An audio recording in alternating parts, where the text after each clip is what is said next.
तुमचं.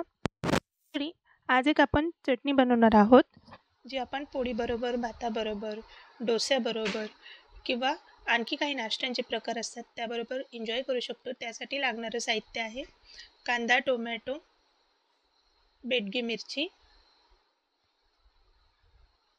ओलं नारळ आणि तिखटासाठी 2 हिरव्या मिरच्या घेतल्यात मी आणखी, कारण बेडगी मिरची ही जास्त तिखट नसते.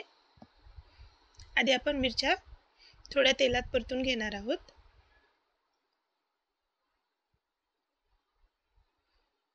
त्यानंतर कांदा परतून घ्यायचा आहे.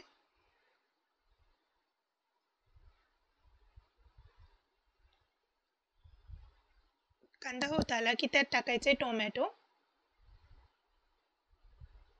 दोन्ही जिन्नस छान असे भाजून घ्यायचे आहेत कमी तेलामध्ये.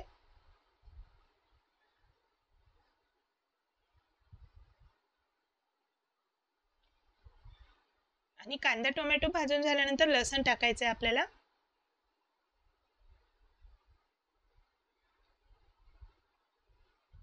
परतून घ्यायचं व्यवस्थित.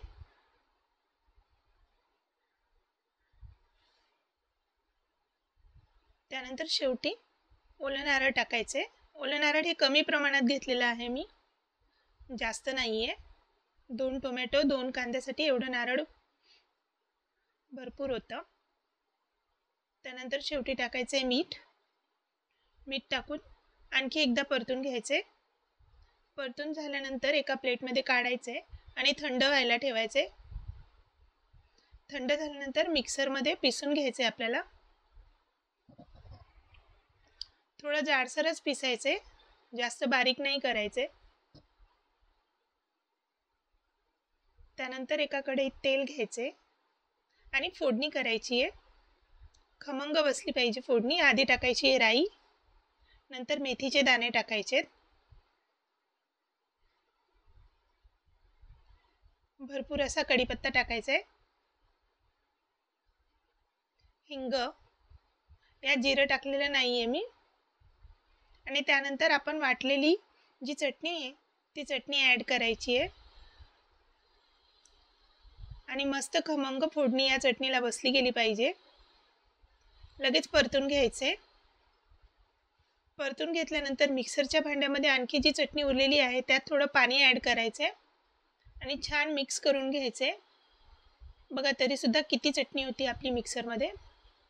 आणखी थोडं पाणी ॲड करायचे आणि शेवटी अर्धा लिंबूपेक्षाही थोडं कमी लिंबू ॲड करायचे, अर्धा चमचा एवढं. मिक्स केल्यानंतर एक वाफ काढून घ्यायची आहे झाकण लावून. आणि सर्वात शेवटी त्यात ॲड करायचा आहे 2 चमचे सांबर मसाला. सांबर मसाला कुठल्याही किराणा दुकानामध्ये मिळून जाईल तुम्हाला. तर 2 चमचे भरून टाकायचे आहे. जर तुम्ही 1 टोमॅटो आणि 1 कांदा घेतला असेल तर 1 चमचा टाका. बघा इथे रेडी आहे आपली चटणी खाण्यासाठी. मस्त अशी चटणी तुम्ही एन्जॉय करू शकता. ही फ्रीजमध्ये 10 ते 15 दिवस छान राहते. तर मंडळी, तुम्हाला रेसिपी आवडली असेल तर गायत्रीज रेसिपीला लाईक करा, शेअर करा, सबस्क्राईब करा आणि कमेंट्स करा. थँक्यू.